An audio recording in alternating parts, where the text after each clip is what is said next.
Hi ಎಲ್ರಿಗೂ ನಮಸ್ಕಾರ.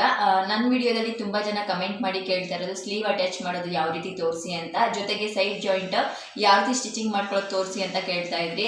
ಕೆಲವರಿಗೆ ಸೈಡ್ ಜಾಯಿಂಟ್ ಅಟ್ಯಾಚ್ ಮಾಡಬೇಕಾದ್ರೆ ಏರುಪೇರು ಬರ್ತಾ ಇರುತ್ತೆ. ಸ್ಲೀವ್ ಅಟ್ಯಾಚ್ ಮಾಡಬೇಕಾದ್ರೆ ಏನೇನೆಲ್ಲ ತಪ್ಪು ಮಾಡ್ತೀರಾ, ಹಾಗೆ ಸೈಡ್ ಜಾಯಿಂಟ್ ಅಟ್ಯಾಚ್ ಮಾಡಬೇಕಾದ್ರೆ ಯಾವ್ಯಾವ ಮಿಸ್ಟೇಕ್ ಮಾಡಿ ಸ್ಟಿಚಿಂಗ್ ಮಾಡಿದ್ರೆ ಕರೆಕ್ಟಾಗಿ ಬರಲ್ಲ ಅನ್ನೋದನ್ನು ಕೂಡ ತಿಳಿಸ್ಕೊಡ್ತೀನಿ. ಸೊ ಎಲ್ಲೂ ಕೂಡ ಸ್ಕಿಪ್ ಮಾಡೋಕ್ಕೆ ಹೋಗ್ಬೇಡಿ. ಪೂರ್ತಿ ವಿಡಿಯೋ ನೋಡಿದ್ರೆ ನಿಮಗೆ ಯಾವ ರೀತಿ ಪರ್ಫೆಕ್ಟಾಗಿ ಅಟ್ಯಾಚ್ ಮಾಡ್ಕೊಳ್ಳೋದು ಅನ್ನೋದು ಗೊತ್ತಾಗುತ್ತೆ. ಸೊ ಹಾಗಾಗಿ ಕೊನೆಯವರೆಗೂ ನೋಡಿ ಅಂತ ಹೇಳ್ತಾ ಬನ್ನಿ ವಿಡಿಯೋ ಸ್ಟಾರ್ಟ್ ಮಾಡೋಣ. ನೋಡಿ, ನಾನು ಸ್ಲೀವ್ ಕಟಿಂಗ್ ಮಾಡ್ಬೇಕಾದ್ರೆ ತೋರಿಸಿರ್ತೀನಿ. ಫ್ರಂಟ್ ಟು ಬ್ಯಾಕ್ ಉಲ್ಟಾ ಆಗಬಾರ್ದು ಅಂದರೆ ಯಾವ ರೀತಿ ಮಾರ್ಕಿಂಗ್ ಮಾಡ್ಕೊಳ್ಬೇಕು ಅನ್ನೋದನ್ನ ಈಗಲೂ ಕೂಡ ತೋರಿಸ್ತಾ ಇದ್ದೀನಿ. ನೋಡಿ, ಫಸ್ಟ್ ನೀವು ಕಟ್ಟಿಂಗ್ ಆದಾಗ ಈ ಥರ ಪ್ಲಸ್ ಮಾರ್ಕ್ ಹಾಕ್ಕೊಂಡು ನೆಕ್ಸ್ಟು ಈ ಕಡೆಯೂ ಕೂಡ ಒಂದು ಪ್ಲಸ್ ಮಾರ್ಕ್ನ ಹಾಕ್ಕೊಳ್ಬೇಕು. ಅದಾದಮೇಲೆ ಎರಡನ್ನ ಹಿಂಗೆ ಓಪನ್ ಮಾಡಿ ಮೈನಸ್ ಥರ ಮಾರ್ಕ್ ಮಾಡ್ಕೊಳ್ಬೇಕು. ಈ ರೀತಿ ಮಾಡಿಕೊಂಡು ಸ್ಟಿಚಿಂಗ್ ಮಾಡಿಕೊಂಡ್ರೆ ನಿಮಗೆ ಫ್ರಂಟ್ ಟು ಬ್ಯಾಕು ಉಲ್ಟಾ ಬರಲ್ಲ, ಕರೆಕ್ಟಾಗಿ ಸ್ಲೀವ್ ಸ್ಟಿಚಿಂಗ್ನ ಮಾಡ್ಕೊಳ್ಬೋದು. ಈ ರೀತಿ ಮಾರ್ಕ್ ಹಾಕ್ಕೊಂಡಿದ್ದಾದಮೇಲೆ ಈ ಥರ ಓಪನ್ ಮಾಡ್ಕೊಳ್ಬೇಕು. ಓಪನ್ ಮಾಡಿಕೊಂಡು ನೆಕ್ಸ್ಟ್ ನೀವು ಈ ಥರ ಓಪನ್ ಮಾಡಿ ಈ ಥರ ಸ್ಲೀವ್ನ ಹಾಕ್ಕೊಳ್ಬೇಕು. ನೀವು ಇಲ್ಲಿ ಮೈನಸ್ ಇರಬೇಕು, ಇಲ್ಲಿ ಮೈನಸ್ ಇರಬೇಕು. ಕಾಣಿಸ್ತಾ ಇದೆಯಾ? ಇವಾಗ ನೋಡಿ ತೋರಿಸ್ತೀನಿ. ಮೈನಸ್ ಮೈನಸ್ ಮೇಲೆ ಇರಬೇಕು, ಆ ಥರನೇ ಹಾಕ್ಕೊಳ್ಬೇಕು. ಈ ರೀತಿ ಓಪನ್ ಮಾಡ್ಕೊಂಡು ಹಾಕ್ಕೊಂಡಿದ್ದಾದಮೇಲೆ ಮೊದಲು ಒಂದು ಸ್ಲೀವ್ನ ತೊಗೊಂಡು ಈ ಥರ ಹಾಕ್ಕೊಂಡು ಅದ್ರ ಮೇಲೆ ಈ ಥರ ಒಂದು ಸ್ಲೀವ್ನ ಹಾಕ್ಕೊಳ್ಬೇಕು. ಅದಾದಮೇಲೆ ಇನ್ನೊಂದು ಸ್ಲೀವ್ನ ಕೂಡ ತಗೊಂಡು ಈ ಥರ ಹಾಕ್ಕೊಳ್ಬೇಕು. ನೋಡಿ, ಮೈನಸ್ ಮೈನಸ್, ಒಂದು ಈ ಕಡೆ ಮೈನಸ್ ಇದ್ದರೆ ಇನ್ನೊಂದು ಈ ಕಡೆ ಮೈನಸ್ ಇರಬೇಕು, ಆ ಥರನೇ ಹಾಕ್ಕೊಳ್ಬೇಕು. ಆವಾಗ ನಿಮಗೆ ಫ್ರಂಟ್ ಮತ್ತು ಬ್ಯಾಕು ಕರೆಕ್ಟಾಗಿ ಬರುತ್ತೆ. ಈಗ ಸ್ಟಿಚಿಂಗ್ ಮಾಡ್ಕೊಳ್ಳೋದು ಯಾವ ರೀತಿ ಅನ್ನೋದನ್ನ ತೋರಿಸ್ತೀನಿ. ಸ್ಲೀವ್ ಸ್ಟಿಚಿಂಗ್ ಮಾಡ್ಕೊಳ್ಳೋದಕ್ಕಿಂತ ಮುಂಚೆನೇ ಚೆಕ್ ಮಾಡ್ಕೊಳ್ಳಿ. ಈ ಮೇನ್ ಫ್ಯಾಬ್ರಿಕ್ ಏನಿರುತ್ತೆ ಇದು ಉಲ್ಟಾ ಈ ಥರ ಕೆಳಗಡೆ ಇರಬೇಕು, ಸೀದಾ ಅನ್ನೋದು ಮೇಲಿರಬೇಕು. ಇನ್ನೊಂದು ಸ್ಲೀವ್ನ ಹಾಕೊಂಡಾಗ ಇಲ್ಲಿ ಮೈನಸ್ ಅನ್ನೋದು ಇರಬೇಕು. ಆ ರೀತಿ ನೀವು ಸ್ಟಿಚಿಂಗ್ನ ಮಾಡ್ಕೊಳ್ಬೇಕು. ಈಗ ಈ ರೀತಿ ಹಾಕೊಂಡಲ್ಲ ಆದಮೇಲೆ ನಿಧಾನಕ್ಕೆ ಸ್ಟಿಚಿಂಗ್ನ ಮಾಡ್ಕೊಳ್ಬೇಕು.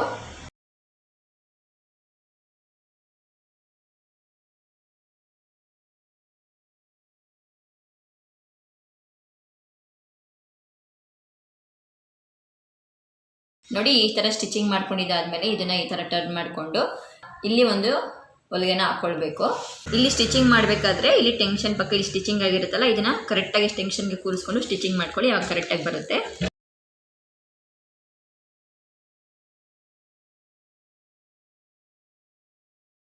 ನೋಡಿ, ಈ ಥರ ಸ್ಟಿಚಿಂಗ್ ಮಾಡ್ಕೊಂಡಿದ್ದಾದಮೇಲೆ ಹಿಂಗೆ ನೀಟಾಗಿ ಟರ್ನ್ ಮಾಡಿಕೊಂಡು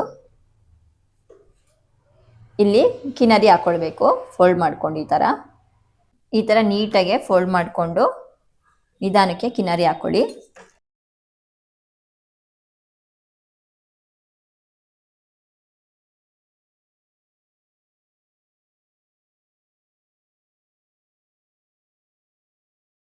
ಈ ಥರ ನೀಟಾಗೆ ಕಿನಾರಿ ಮಾಡ್ಕೊಂಡಿದ್ದಾದಮೇಲೆ ಫಿನಿಶಿಂಗು ಈ ಥರ ಬಂದಿರುತ್ತೆ. ನೋಡಿ, ಈ ಥರ ಸ್ಟಿಚಿಂಗ್ ಮಾಡ್ಕೊಂಡಿದ್ದಾದಮೇಲೆ ಎಲ್ಲ ಕಡೆನೂ ಒಂದು ರೆಡಿ ಸ್ಟಿಚ್ನ ಹಾಕ್ಕೊಳ್ಬೇಕು. ಈ ಶೇಪ್ ಏನಿರುತ್ತೆ ಅದೇ ಥರ ನೀವು ರೆಡಿ ಸ್ಟಿಚ್ನ ಹಾಕ್ಕೊಳ್ಬೇಕು.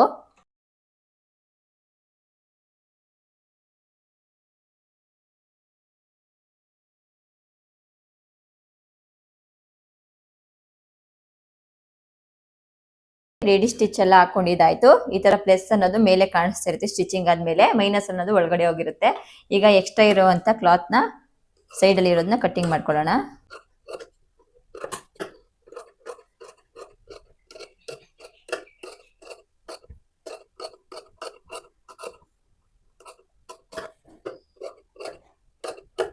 ಫಸ್ಟ್ ಸ್ಲೀವು ರೆಡಿ ಆಯಿತು. ಈಗ ಎರಡನೇ ಸ್ಲೀವು ಕೂಡ ಇದೇ ಥರ ಸ್ಟಿಚಿಂಗ್ ಮಾಡ್ಕೊಳ್ಳೋಣ. ಈಗ ಇನ್ನೊಂದು ಸ್ಲೀವ್ನು ಕೂಡ ಇದೇ ಥರ ಹಾಕೊಳ್ಳೋಣ. ಹಾಕೊಂಡಾದ್ಮೇಲೆ ಇಲ್ಲಿ ಮೈನಸ್ ಅನ್ನೋದು ಕಾಣಿಸ್ತಿರುತ್ತಲ್ಲ, ಅದೇ ಥರ ಹಾಕೊಳ್ಬೇಕು. ನೀವು ಹಾಕೊಂಡು ಒಂದು ಸ್ಟಿಚಿಂಗ್ನ ಮಾಡ್ಕೊಳ್ಳೋಣ.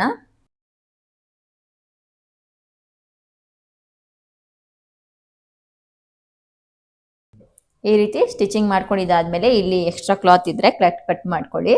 ಇಲ್ಲ ನೀವು ಕರೆಕ್ಟಾಗಿ ಸ್ಟಿಚಿಂಗ್ ಮಾಡ್ಕೊಂಡಿದ್ರೆ ಪರವಾಗಿಲ್ಲ.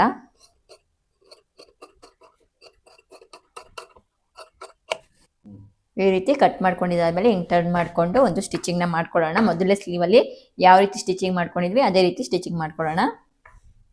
ಸ್ಟಿಚಿಂಗ್ ಅನ್ನೋದು ಟೆನ್ಷನ್ ಪಕ್ಕನೇ ಇದ್ದರೆ ನಿಮಗೆ ಕರೆಕ್ಟಾಗಿ ಸ್ಟಿಚಿಂಗ್ನ ಮಾಡ್ಕೊಳ್ಬೋದು ನೀವು.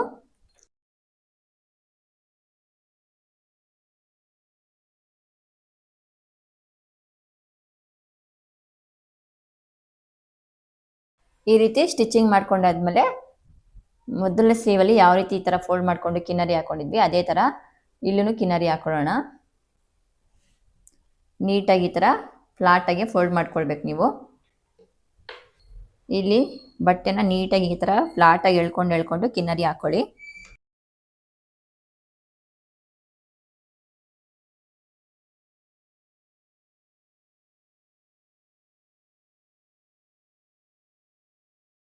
ಈ ಥರ ಕೆನರಿ ಹಾಕೊಂಡು ಸ್ಟಿಚಿಂಗ್ ಮಾಡ್ಕೊಂಡಿದ್ದಾದ್ಮೇಲೆ ಇಲ್ಲಿ ಈ ಸ್ಲೀವಲ್ಲೂ ಕೂಡ ಪ್ಲಸ್ ಮಾರ್ಕ್ ಅನ್ನೋದು ಮೇಲೆ ಕಾಣಿಸ್ತಾ ಇರಬೇಕು. ಆ ರೀತಿನೇ ಸ್ಟಿಚಿಂಗ್ನ ಮಾಡ್ಕೊಂಡಿರ್ಬೇಕು ನೀವು.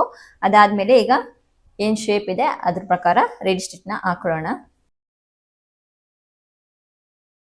ಈ ಬಟ್ಟೆನ ಫ್ಲಾಟ್ ಆಗಿ ಈ ಥರ ನೀಟಾಗಿರಬೇಕು, ಅದೇ ರೀತಿ ಸ್ಟಿಚಿಂಗ್ನ ಮಾಡ್ಕೊಳ್ಬೇಕು.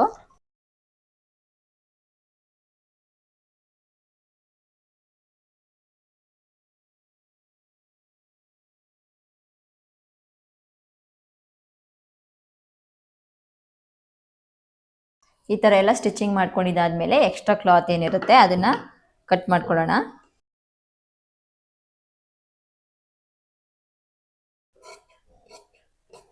ಲೈನಿಂಗ್ ಕಟ್ ಮಾಡಕ್ಕೆ ಹೋಗ್ಬೇಡಿ, ಇಲ್ಲಿ ಸ್ಟಿಚ್ ಆಗಿರೋದು ಪಕ್ಕದಲ್ಲೇ ಕಟ್ ಮಾಡ್ಕೊಳ್ಬೇಕು.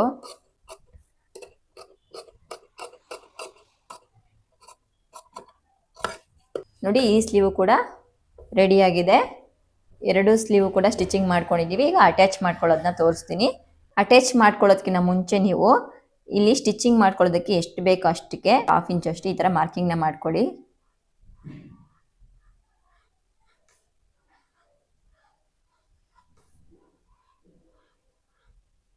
ಇದು ನಿಮಗೆ ಈಸಿ ಆಗಲಿ ಅಂತ ಈ ಥರ ತೋರಿಸ್ತಾ ಇದ್ದೀನಿ.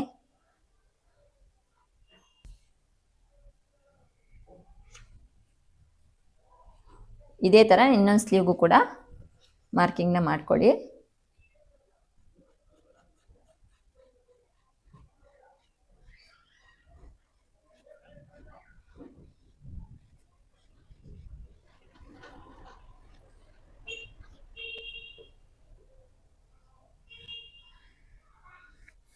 ಈಗ ಈ ರೀತಿ ಮಾರ್ಕಿಂಗ್ ಮಾಡ್ಕೊಂಡಾಗ ನೀವು ಸ್ಟಿಚಿಂಗ್ ಮಾಡಬೇಕಾದ್ರೆ ಈ ಕಡೆ ಜಾಸ್ತಿ ಸ್ಟಿಚಿಂಗ್ ಮಾಡ್ಕೊಳ್ಳೋದು, ಈ ಕಡೆ ಕಡಿಮೆ ಸ್ಟಿಚಿಂಗ್ ಮಾಡ್ಕೊಳ್ಳೋದು, ಆ ರೀತಿ ಮಾಡಿಬಿಟ್ರೆ ಸ್ಟ್ರೈಟ್ ಅಟ್ಯಾಚ್ ಮಾಡಬೇಕಾದ್ರೆ ಕರೆಕ್ಟಾಗಿ ಬರಲ್ಲ, ಏರುಪೇರು ಆಗಿಬಿಡುತ್ತೆ.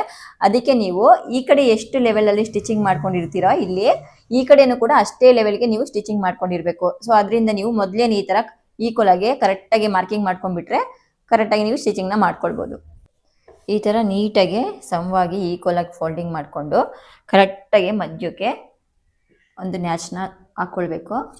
ಈ ರೀತಿ ಎರಡು ಸ್ಲೀವ್ಗೂ ಕೂಡ ಅಷ್ಟೇನೆ ಕರೆಕ್ಟಾಗಿ ಈಕ್ವಲ್ ಆಗಿ ಫೋಲ್ಡಿಂಗ್ ಮಾಡಿಕೊಂಡು ಏರುಪೇರು ಇಲ್ದಂಗೆ ಮಧ್ಯಕ್ಕೆ ನ್ಯಾಚ್ನ ಮಾಡ್ಕೊಳ್ಳಿ. ನೋಡಿ ಈಗ ಫ್ರಂಟು ಬ್ಯಾಕು ಅಟ್ಯಾಚ್ ಆಗಿರೋದನ್ನ ತೊಗೊಂಡ್ಬಿಟ್ಟು ಫ್ರಂಟ್ ಈ ಕಡೆ ಇದೆ, ಬ್ಯಾಕ್ ಈ ಕಡೆ ಇದೆ, ಈ ಥರ ಹಾಕ್ಕೊಳ್ಬೇಕು. ಈ ಥರ ಹಾಕೊಂಡಾಗ ಒಂದು ಸ್ಲೀವ್ನ ತೊಗೊಳ್ಬೇಕು. ಈ ರೀತಿ ಒಂದು ಸ್ಲೀವ್ನ ತೊಗೊಂಡು ಈ ಥರ ಕಟ್ ಮಾಡ್ಕೊಂಡಿರ್ತಾರಲ್ಲ, ಇಲ್ಲಿ ಕಾಣಿಸ್ತಾ ಇದೆ ನೋಡಿ, ಇದು ಬ್ಯಾಕು ಇದು ಫ್ರಂಟು, ಇದೇ ರೀತಿ ಈ ಥರ ಹಾಕ್ಕೊಳ್ಬೇಕು ನೀವು. ಫಸ್ಟು ನಾನು ನಿಮ್ಗೆ ಅರ್ಥ ಆಗಲಿ ಅಂತ ನಿಧಾನಕ್ಕೆ ತೋರಿಸ್ತಾ ಇದ್ದೀನಿ. ಈ ರೀತಿ ಹಾಕ್ಕೊಂಡು ಇಲ್ಲಿ ನ್ಯಾಚ್ ಹಟ್ಕೊಂಡಿರ್ತಾರಲ್ಲ ಮಧ್ಯಕ್ಕೆ, ಕರೆಕ್ಟಾಗಿ ಮಧ್ಯಕ್ಕೆ ಇಲ್ಲಿ ಶೋಲ್ಡರ್ ಏನು ಜಾಯಿಂಟ್ ಆಗಿರುತ್ತೆ ಈ ನ್ಯಾಚ್ ಏನಿರುತ್ತೆ ಅದನ್ನು ಕರೆಕ್ಟಾಗಿ ಈಕ್ವಲಾಗಿ ಕೂರಿಸ್ಕೊಳ್ಬೇಕು. ಈ ರೀತಿ ಹಾಕ್ಕೊಂಡು ಈ ಥರ ಉಲ್ಟಾ ಹಾಕ್ಕೊಳ್ಬೇಕು ನೀವು. ಈ ಥರ ಉಲ್ಟಾ ಹಾಕ್ಕೊಂಡು ಇಲ್ಲಿ ನ್ಯಾಚ್ ಹಾಕ್ಕೊಂಡಿರ್ತೀರಲ್ಲ ಕರೆಕ್ಟಾಗಿ ಶೋಲ್ಡರ್ ಜಾಯಿಂಟ್ ಆಗಿರೋ ಥರನೇ ಕೂರಿಸ್ಕೊಂಡು ಸ್ಟಿಚಿಂಗ್ನ ಮಾಡ್ಕೊಳ್ಬೇಕು ನೀವು. ಇಲ್ಲಿ ಏನು ಶೇಪ್ ತಗೊಂಡಿರ್ತೀರಲ್ಲ ಅದೇ ಪ್ರಕಾರ ನೀವು ಸ್ಟಿಚಿಂಗ್ನ ಮಾಡ್ಕೊತಾ ಹೋಗಬೇಕು. ಇಲ್ಲಿ ಕಚ್ಚಾ ಏನಿರುತ್ತೆ ಶೋಲ್ಡರ್ ಜಾಯಿಂಟ್ ಆಗಿರೋದು ಇದು ಬ್ಯಾಕ್ ಸೈಡೇ ಈ ರೀತಿ ಹೋಗಿರಬೇಕು. ಆ ರೀತಿ ಹಾಕೊಂಡು ಸ್ಟಿಚಿಂಗ್ನ ಮಾಡ್ಕೊಳ್ಳಿ. ಫ್ಲಾಟಾಗಿ ಈ ಥರ ಎಳ್ಕೊಂಡು ಈ ರೀತಿ ಹಾಕ್ಕೊಂಡು ಕರೆಕ್ಟಾಗಿ ಸ್ಟಿಚಿಂಗ್ನ ಮಾಡ್ಕೊಳ್ಳಿ. ಈ ಥರ ನಿಧಾನಕ್ಕೆ ಟರ್ನ್ ಮಾಡಿಕೊಂಡು ಈಕ್ವಲಾಗಿ ಫ್ರಂಟು ಮತ್ತು ಸ್ಲೀವ್ನ ಈಕ್ವಲಾಗಿ ಈ ಥರ ಇಟ್ಕೊಂಡು ನಿಧಾನಕ್ಕೆ ಸ್ಟಿಚಿಂಗ್ನ ಮಾಡ್ಕೊಳ್ಳಿ. ಈ ರೀತಿ ನಿಧಾನಕ್ಕೆ ನೀವು ಸ್ಟಿಚಿಂಗ್ ಮಾಡ್ಕೊಂಡಾಗ ಇಲ್ಲಿ ಮಾರ್ಕಿಂಗ್ ಮಾಡ್ಕೊಂಡಿರ್ತೀರಲ್ಲ ಇದನ್ನು ನೀಟಾಗಿ ಈ ಥರ ಕೂರಿಸ್ಕೊಂಡು ಇಲ್ಲಿ ಮಾರ್ಕಿಂಗ್ ಏನು ಮಾಡ್ಕೊಂಡಿರ್ತೀರ ಅದ್ರ ಮೇಲೇ ಸ್ಟಿಚಿಂಗ್ನ ಮಾಡ್ಕೊಳ್ಳಿ.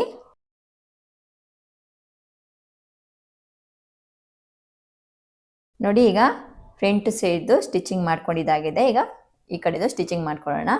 ಈಗ ಸ್ಟಿಚಿಂಗ್ ಮಾಡ್ಕೊಳ್ಳೋದಕ್ಕೆ ಈ ರೀತಿ ಇರೋದನ್ನ ಈ ಥರ ಉಲ್ಟಾ ಹಾಕ್ಕೊಂಡು ಸ್ಟಿಚಿಂಗ್ನ ಮಾಡ್ಕೊಳ್ಬೇಕು ನೀವು. ಈಗ ಈ ಕಡೆದು ಕೂಡ ಫ್ರಂಟ್ನ ನಿಧಾನಕ್ಕೆ ಸ್ಲೀವ್ಗೆ ಕರೆಕ್ಟಾಗಿ ಈಕ್ವಲಾಗಿ ಕೂರಿಸ್ಕೊಂಡು ಸ್ಟಿಚಿಂಗ್ನ ಮಾಡ್ಕೊಳ್ಳಿ. ನೀವು ಇಲ್ಲಿ ಮಾರ್ಕಿಂಗ್ ಮಾಡ್ಕೊಂಡಿದ್ದೀರಲ್ವ ಇದ್ರ ಪ್ರಕಾರ ನೀವು ಕರೆಕ್ಟಾಗಿ ಒಂದು ಅಂದಾಜಾಗೆ ಸ್ಟಿಚಿಂಗ್ನ ಮಾಡ್ಕೊಳ್ಳಿ. ಈ ರೀತಿ ನಿಧಾನಕ್ಕೆ ಸ್ವಲ್ಪನೇ ಕೂರಿಸ್ಕೊಂಡು ಸ್ಟಿಚಿಂಗ್ನ ಮಾಡ್ಕೊಳ್ಳಿ. ಇಲ್ಲಿ ಇವಾಗ ನೀವು ಆ ಕಡೆ ಸೈಡ್ ಎಷ್ಟು ಗ್ಯಾಪ್ ಅಲ್ಲಿ ಸ್ಟಿಚ್ ಮಾಡ್ಕೊಂಡಿದ್ರೆ ಅಷ್ಟೇ ಇದರಲ್ಲಿ ನೀವು ಸ್ಟಿಚಿಂಗ್ ನ ಮಾಡ್ಕೊಳ್ಬೇಕು. ಈಗ ನೋಡಿ ಮೊದಲನೇ ಸ್ಲೀವ್ ಅಟ್ಯಾಚ್ ಮಾಡಿದ್ದೀನಿ. ಈ ರೀತಿ ಅಟ್ಯಾಚ್ ಮಾಡ್ಕೊಂಡಿರೋದು ಬರುತ್ತೆ ನಿಮಗೆ. ಈಗ ಇನ್ನೊಂದು ಸ್ಲೀವ್ನ ಅಟ್ಯಾಚ್ ಮಾಡ್ಕೊಳ್ಳೋಣ. ಇನ್ನೊಂದು ಸ್ಲೀವ್ನ ಅಟ್ಯಾಚ್ ಮಾಡ್ಕೊಳ್ಳೋದಕ್ಕೆ ಈ ಬ್ಯಾಕ್ ಸೈಡು ಈಗ ನಮ್ಮ ಸೈಡ್ ಬರುತ್ತೆ, ಫ್ರಂಟ್ ಈ ಕಡೆ ಹೋಗುತ್ತೆ. ಈ ರೀತಿ ಹಾಕೊಂಡು ಈ ಕಚ್ಚಾ ಅನ್ನೋದನ್ನ ಬ್ಯಾಕ್ ಸೈಡ್ಗೆ ಈ ಥರ ಟರ್ನ್ ಮಾಡ್ಕೊಳ್ಬೇಕು. ನೀಟಾಗಿ ಟರ್ನ್ ಮಾಡ್ಕೊಂಡಿದ್ದಾದ್ಮೇಲೆ ಸ್ಲೀವ್ನ ತಗೊಂಡು ಚೆಕ್ ಮಾಡ್ಕೊಳ್ಳಿ. ನೋಡಿ ಫ್ರಂಟ್ ಈ ಥರ ಕಟ್ ಮಾಡ್ಕೊಂಡಿರ್ತೀವಲ್ಲ, ಇದು ಗೊತ್ತಾಗ್ಬಿಡುತ್ತೆ ನಿಮಗೆ ಫ್ರಂಟ್ ಯಾವುದು ಬ್ಯಾಕ್ ಯಾವುದು ಅಂತ. ಅದನ್ನು ನೀವು ಈ ರೀತಿ ಹಾಕ್ಕೊಳ್ಬೇಕು ಸೀದಾನೆ. ಇದು ಬ್ಯಾಕು ಇದು ಫ್ರಂಟು. ಈ ಥರ ಉಲ್ಟಾ ಮಾಡಿಕೊಂಡು ನೆಕ್ಸ್ಟು ಇಲ್ಲಿ ಶೋಲ್ಡರ್ ಅಟ್ಯಾಚ್ ಆಗಿರುತ್ತಲ್ಲ, ಇಲ್ಲಿಗೇನೆ ಇಲ್ಲಿ ಕಚ್ಚಾ ಹಾಕೊಂಡಿರ್ತೀರಲ್ಲ ಅದನ್ನು ನೀವು ಕರೆಕ್ಟಾಗಿ ಇಟ್ಕೊಂಡು ಸ್ಟಿಚಿಂಗ್ನ ಮಾಡ್ಕೊಳ್ಬೇಕು. ಈ ರೀತಿ ಸ್ಲೀವ್ನ ಹಾಕ್ಕೊಂಡು ನಿಧಾನಕ್ಕೆ ಶೇಪ್ ಏನಿರುತ್ತೋ ಅದಕ್ಕೆ ಇಲ್ಲಿ ಮಾರ್ಕ್ ಮಾಡ್ಕೊಂಡಿರ್ತೀರಲ್ಲ ಹಾಗೇನೆ ನೀವು ಸ್ಟಿಚಿಂಗ್ನ ಮಾಡ್ಕೊಳ್ಳಿ.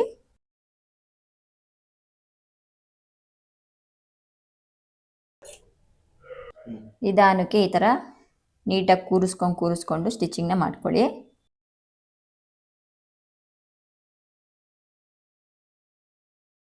ಇಲ್ಲಿ ನೀವು ಮಾರ್ಕ್ ಮಾಡ್ಕೊಂಡಿರ್ತೀರಲ್ಲ ಆ ಮಾರ್ಕ್ ಮೇಲೆ ಹೊಲಿಗೆನ ಹಾಕೊಳ್ಳಿ.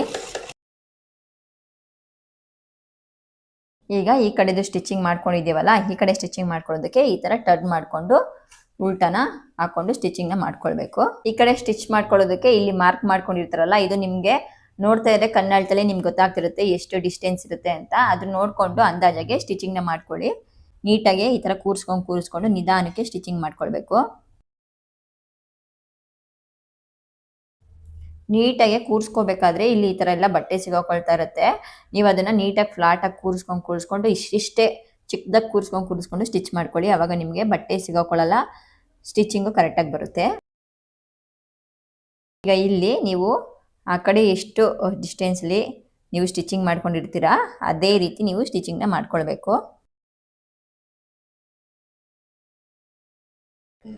ನೋಡಿ ಎರಡು ಕಡೆದು ಕೂಡ ಸ್ಲೀವ್ ಅಟ್ಯಾಚ್ ಆಗಿದೆ. ಇವಾಗ ಸೈಡ್ ಜಾಯಿಂಟ್ನ ಅಟ್ಯಾಚ್ ಮಾಡ್ಕೊಳ್ಳೋಣ.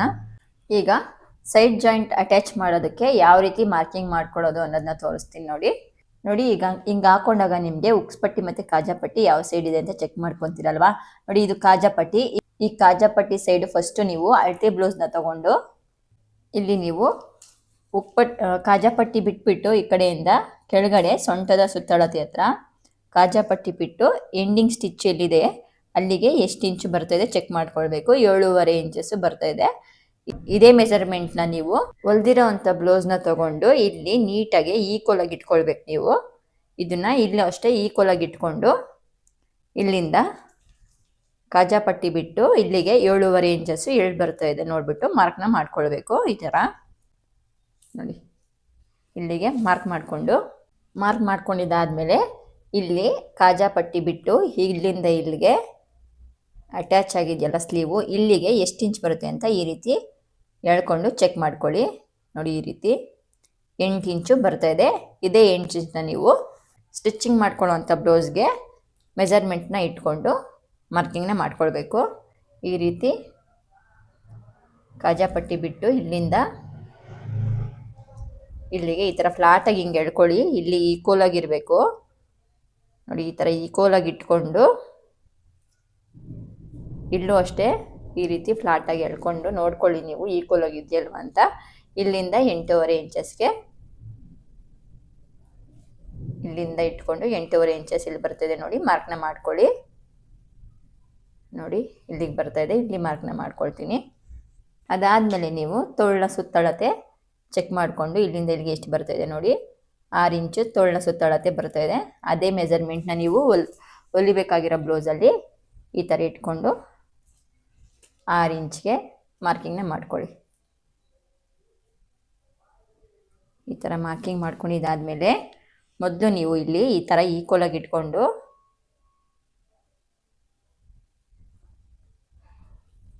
ಇಲ್ಲಿಂದ ನೀವು ಲೈನ್ನ ಹಾಕ್ಕೊಳ್ಳಿ. ಈ ಥರ ಇಲ್ಲಿಗೆ ಅಟ್ಯಾಚ್ ಮಾಡ್ಕೋಬೇಕು ಲೈನ್ನ. ಅದಾದಮೇಲೆ ಇಲ್ಲಿ ನೀವು ತೋಳಿನ ಸುತ್ತಳತೆ ಮಾರ್ಕಿಂಗ್ ಮಾಡ್ಕೊಂಡಿದ್ದೀರಲ್ವ, ಇಲ್ಲಿಗೆ ಇದೇ ಥರ ಸೇರಿಸ್ಬೇಕು ನೋಡಿ. ಈ ಥರ ಇಷ್ಟೇ ನೋಡಿ ಮಾರ್ಕಿಂಗ್ ಈ ಸೈಡು. ಈ ಥರ ಈ ಬಟ್ಟೆ ಕಚ್ಚೆ ನೋಡಿ ನಿಮಗೆ ಜಾಸ್ತಿ ಬೇಕಿತ್ತು ಅಂತಂದರೆ ಕಟ್ ಮಾಡ್ಕೊಳ್ಬೇಕಾದ್ರೆ ಎಕ್ಸ್ಟ್ರಾ ಕಟ್ ಮಾಡ್ಕೊಳ್ಬೋದು ನೀವು. ಈಗ ಈ ಕಡೆ ಉಕ್ಪಟ್ಟಿ ಸೈಡ್ ಮಾರ್ಕಿಂಗ್ ಮಾಡ್ಕೊಳ್ಳೋಣ. ಈಗ ಉಕ್ಪಟ್ಟಿ ಕಡೆಯಿಂದ ಈ ಥರ ಹಾಕ್ಕೊಂಡು ಉಕ್ಪಟ್ಟಿನೂ ಸೇರಿಸಿ ಎಷ್ಟು ಬರುತ್ತೆ, ಇಲ್ಲಿ ಎಂಡಿಂಗ್ ಸ್ಟಿಚ್ ಇರುತ್ತಲ್ಲ ಇಲ್ಲಿಗೆ ಈ ಥರ ಟೇಪ್ನ ಇಟ್ಕೊಂಡು ಎಷ್ಟು ಬರುತ್ತೆ ಚೆಕ್ ಮಾಡ್ಕೊಳ್ಳಿ. ಈ ಥರ ಸೊಂಟದ ಕೆಳಗಡೆ ಸುತ್ತಳತೆ ಹತ್ರ ನೋಡಿ 7.25 ಇಂಚಸ್ಸು ಬರ್ತಾ ಇದೆ. 7.25 ಇಂಚಸ್ಗೆ ನೀವು ಸೊಂಟದ ಸುತ್ತಳತೆ ಹತ್ರ ಇಲ್ಲಿ ಮಾರ್ಕಿಂಗ್ ಮಾಡ್ಕೊಳ್ಬೇಕು. ಈ ಹೊಲಿಯುವಂಥ ಬ್ಲೌಸಲ್ಲಿ ಇಲ್ಲೂ ಅಷ್ಟೇ ಇದು ಈಕ್ವಲ್ ಆಗಿರ್ಬೇಕು, ನೀವು ನೋಡ್ಕೊಳ್ಬೇಕು, ಚೆಕ್ ಮಾಡ್ಕೊಳ್ಬೇಕು. ಈ ರೀತಿ ಈ ಥರ ಈಕ್ವಲ್ ಆಗಿ ಇಟ್ಕೊಂಡು ಇಲ್ಲಿಂದ 7.25 ಇಂಚಸ್ಸು ಈ ಥರ ಇಟ್ಕೊಂಡು ಇಲ್ಲಿಗೆ ಮಾರ್ಕಿಂಗ್ನ ಮಾಡ್ಕೊಳ್ಳಿ. ಅದಾದಮೇಲೆ ನೆಕ್ಸ್ಟು ಈ ಕುಪ್ಪಟ್ಟಿನೂ ಸೇರಿಸಿ ಎಂಡಿಂಗ್ ಸ್ಟಿಚ್ ಇರುತ್ತಲ್ಲ ಇಲ್ಲಿಂದ ಚೆಸ್ಟ್ ಮೆಜರ್ಮೆಂಟ್ ಹತ್ರ ಕಟಿಂಗ್ ಮಾಡ್ಬೇಕಾದ್ರೆ ನೋಡ್ಕೊಳ್ತೀವಲ್ಲ ಅದು ಎಷ್ಟು ಬರುತ್ತೆ ನೋಡ್ಕೊಳ್ಳಿ. 8.25 ಇಂಚಸ್ಸು ಬರ್ತಾ ಇದೆ. 8.25 ಇಂಚಸ್ನ ಹೊಲಿಯುವಂಥ ಬ್ಲೌಸಲ್ಲಿ ಮಾರ್ಕಿಂಗ್ನ ಮಾಡ್ಕೊಳ್ಳಿ. ಈ ರೀತಿ ಹೊಲಿಯುವಂಥ ಬ್ಲೌಸ್ನು ಕೂಡ ಈ ರೀತಿ ಈ ಥರ ಎಳ್ಕೊಂಡು ಎಲ್ಲಿಗೆ 8.25 ಇಂಚಸ್ಸು ಬರುತ್ತೆ ಈ ಥರ ಮಾರ್ಕ್ನ ಮಾಡ್ಕೊಳ್ಬೇಕು. ನೀವು ಈ ಥರ ಇಲ್ಲೂ ಅಷ್ಟೇ ಈಕ್ವಲ್ ಆಗಿರ್ಬೇಕು, ಇಲ್ಲಿ ಆವಾಗ ನೀವು ಮಾರ್ಕಿಂಗ್ ಮಾಡ್ಕೊಳ್ಬೇಕು. ಈಕ್ವಲ್ ಆಗಿ ಇಟ್ಕೊಂಡು 8.25 ಇಂಚಸ್ಸು ಇಲ್ಲಿಗೆ ಬರ್ತಾ ಇದೆ, ಇಲ್ಲಿಗೆ ಮಾರ್ಕಿಂಗ್ನ ಮಾಡ್ಕೊಳ್ತೀನಿ. ಈಗ ತೋಳಿನ ಸುತ್ತಳತೆ ಬಂದು 6 ಇಂಚ್ ಇತ್ತು, 6 ಇಂಚಿಗೆ ಮಾರ್ಕಿಂಗ್ನ ಮಾಡ್ಕೊಳ್ಳೋಣ. ಇಲ್ಲೂ ಅಷ್ಟೇ ಈಕ್ವಲ್ ಆಗಿರಬೇಕು, ಈಕ್ವಲ್ ಆಗಿ ಇಟ್ಕೊಂಡು ಮಾರ್ಕಿಂಗ್ನ ಮಾಡ್ಕೊಳ್ಬೇಕು. ಈ ರೀತಿ ಮಾರ್ಕಿಂಗ್ ಮಾಡ್ಕೊಂಡಿದ್ದಾದಮೇಲೆ ನೀಟಾಗೆ ಈ ಥರ ಈಕ್ವಲ್ ಆಗಿ ಎಳ್ಕೊಂಡು ಇಲ್ಲಿಂದ ಇಲ್ಲಿಗೆ ಹಿಂಗೆ ಲೈನ್ ಹಾಕ್ಕೊಳ್ಬೇಕು. ನೆಕ್ಸ್ಟ್ ಇಲ್ಲಿ ಸುತ್ತಳತೆ ಮಾರ್ಕಿಂಗ್ ಮಾಡ್ಕೊಂಡಿದ್ದೀರಲ್ವಾ, ಇಲ್ಲಿ ಸುತ್ತಳತೆ ಹತ್ರನೂ ಈ ಥರ ಮಾರ್ಕಿಂಗ್ ಮಾಡಿಕೊಂಡು ಸ್ಟಿಚಿಂಗ್ನ ಮಾಡ್ಕೊಳ್ಬೇಕು. ಈಗ ಸ್ಟಿಚಿಂಗ್ ಮಾಡ್ಕೊಳ್ಳೋಣ. ಸ್ವಲ್ಪ ಚಿಕ್ಕದಾಗಿ ಮಿಷಿನ್ ಪ್ರಾಬ್ಲಮ್ ಆಗಿದ್ರಿಂದ ಆ ಸ್ಟಿಚಿಂಗ್ ಮಾಡೋದು ತೋರ್ಸಕ್ಕಾಗ್ತಾ ಇಲ್ಲ. ಏನ್ ಮಾರ್ಕಿಂಗ್ ಮಾಡ್ಕೊಂಡಿದ್ದೀರಾ ಅದೇ ರೀತಿ ನೀವು ಸ್ಟಿಚಿಂಗ್ ನ ಮಾಡ್ಕೊಳ್ಳಿ, ಅಥವಾ ಮುಂದಿನ ವಿಡಿಯೋದಲ್ಲಿ ಯಾವ ರೀತಿ ಸ್ಟಿಚಿಂಗ್ ಮಾಡ್ಕೊಳ್ಳೋದು ಅನ್ನೋದನ್ನ ತೋರಿಸ್ತೀನಿ. ನಿಮ್ಗೆ ಸ್ಟಿಚಿಂಗ್ ಮಾಡ್ಕೊಂಡಿದ್ದಾದ್ಮೇಲೆ ಸ್ಲೀವ್ ಅಟ್ಯಾಚ್ ಆದ್ಮೇಲೆ ಅಥವಾ ಸೈಡ್ ಜಾಯಿಂಟ್ ಸ್ಟಿಚಿಂಗ್ ಮಾಡ್ಕೊಂಡಿದ್ದಾದ್ಮೇಲೆ ಏನಾದ್ರು ಪ್ರಾಬ್ಲಮ್ ಬಂತು ಅಂತ ಅಂದ್ರೆ ಕಮೆಂಟ್ ಮಾಡಿ ತಿಳಿಸಬಹುದು. ಮುಂದಿನ ವಿಡಿಯೋದಲ್ಲಿ ಸ್ಟಿಚಿಂಗ್ ಮುಖಾಂತರ ಪರ್ಫೆಕ್ಟ್ ಆಗಿ ಯಾವ ರೀತಿ ಸ್ಟಿಚಿಂಗ್ ಮಾಡ್ಕೊಳ್ಳೋದು ತುಂಬಾ ಈಸಿಯಾಗಿ ಅಂತ ತೋರಿಸ್ಕೊಡ್ತೀನಿ. ಈ ವಿಡಿಯೋದಲ್ಲಿ ನಿಮ್ಗೆ ಏನಾದ್ರು ಅರ್ಥ ಆಗಿಲ್ಲ ಅಂದ್ರೆ ಕಮೆಂಟ್ ಮಾಡಿ ತಿಳಿಸಬಹುದು. ಇಲ್ಲ ಅಂದ್ರೆ ಚಾನೆಲ್ ಸಬ್ಸ್ಕ್ರೈಬ್ ಮಾಡ್ಕೊಳ್ಳಿ, ಹಾಗೆ ಈ ವಿಡಿಯೋಗೆ ಒಂದು ಲೈಕ್ ಮಾಡಿ ಅಂತ ಹೇಳ್ತಾ ಮುಂದಿನ ವಿಡಿಯೋದಲ್ಲಿ ಸಿಗ್ತೀನಿ.